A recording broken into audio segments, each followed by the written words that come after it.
everyone, how are we all doing?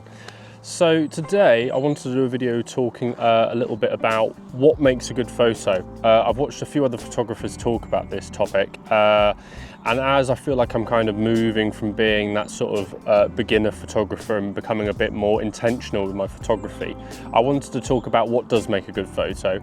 And then the other part of this video, I wanted to talk about how do you know that you're no longer a beginner? What are some of the things that you're now doing that a beginner wouldn't be doing? To give you a bit of a checklist to see if maybe you've moved on, you've become a bit more advanced.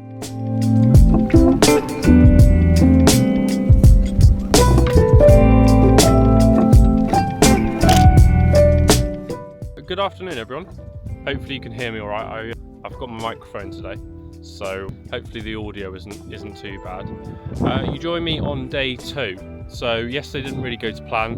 Nothing I was really saying was making much sense.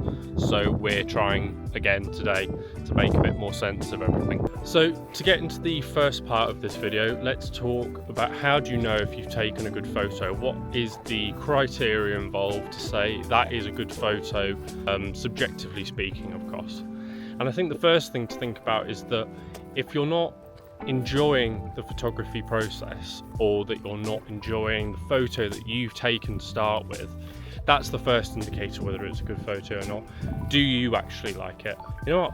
I forget to breathe. I forget to breathe every time. So when I go back and I unload all the photos that I've got, you know, I'm siphoning through, seeing which ones I like, and it's a very important process, because it helps you understand what photos you like taking, and then when you go out next time, you'll be looking for those types of photos again. Not to say that you need to keep repeating the same photos you're taking, but you understand the style and then what you enjoy taking photos of. And breathe.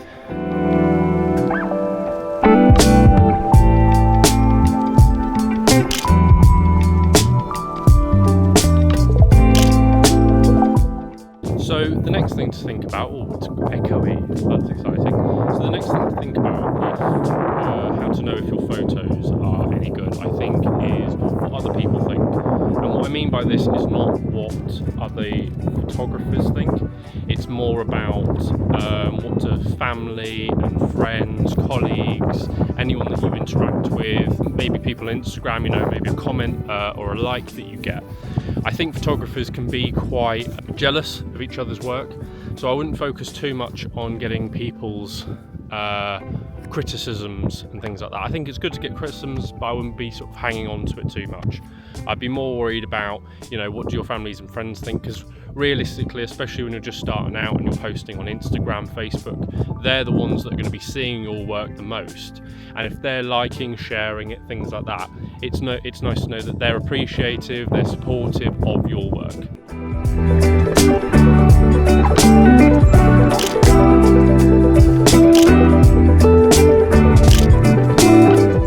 And I think, obviously, without going too in depth, there's some of the things that I look for when I'm trying to identify if I've taken a good photo or not.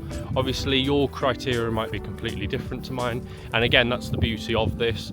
And again, what photos you think that I've taken today are either good or not is entirely your opinion, and it's entirely my opinion. No one's right or wrong, and I suppose that is the really nice thing about photography. There are some really famous photos out there that people either love or hate, for different reasons, but I think hopefully this gives you quite a good idea about, you know, thinking about having a checklist. I think that's the most important thing, having a checklist of criterias of what makes a good photo for you before you post it.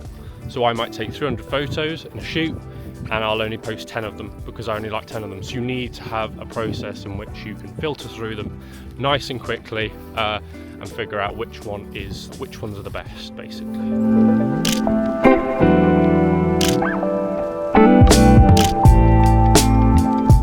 So hopefully you found that a bit helpful. Hopefully it made sense. Now I wanted to talk about how do you know that you're advancing as a photographer. I think when I was a beginner, I obviously didn't know what I was doing. I wasn't using settings correctly, things like that. Breathe.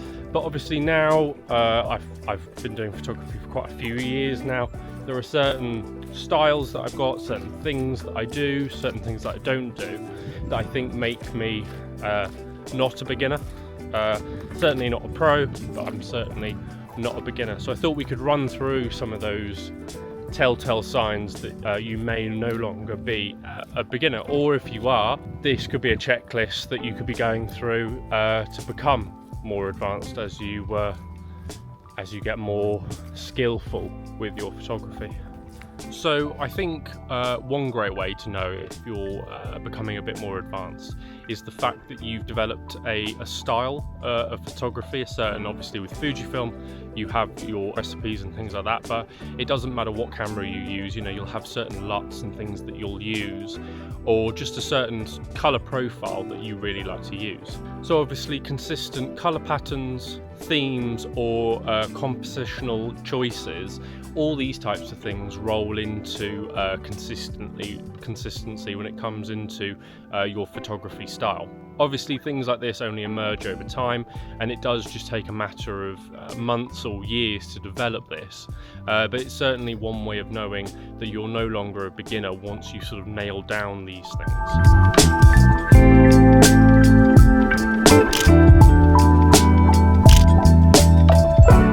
Another great way to know that you've become more advanced is that you're a lot more intentional with your photography.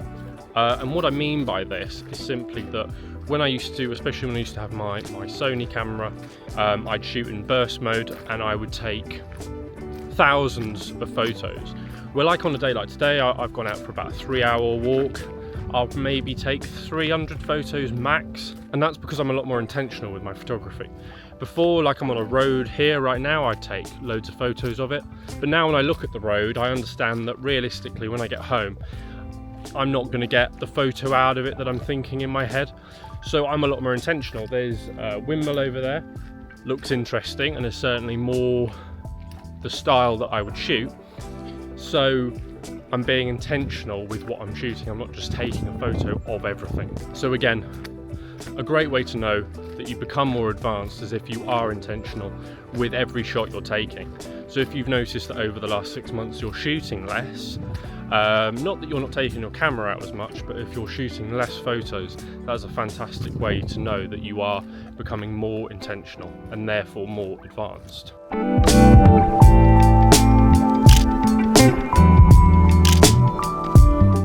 So another fantastic way of knowing that you've become a bit more advanced is being more adaptable. I went to Amsterdam not too long ago, and the weather ended up being appalling the whole time. However, it didn't stop me from taking photos, even though the weather was shocking. Where I know that when I just first started, I wouldn't have taken my camera with me. I wouldn't have dared go out, and I think I got some of the best shots I ever did on that trip. So when you become more advanced, the weather doesn't really hold you back. It becomes more of a creative opportunity to come up with new ideas about how you can shoot. Obviously don't shoot out in torrential weather, because don't die. Photography is not worth dying for. But you know, if it is a bit adverse or it isn't what was expected, don't stop, basically. Continue going. And see what new ways of shooting you can come up with.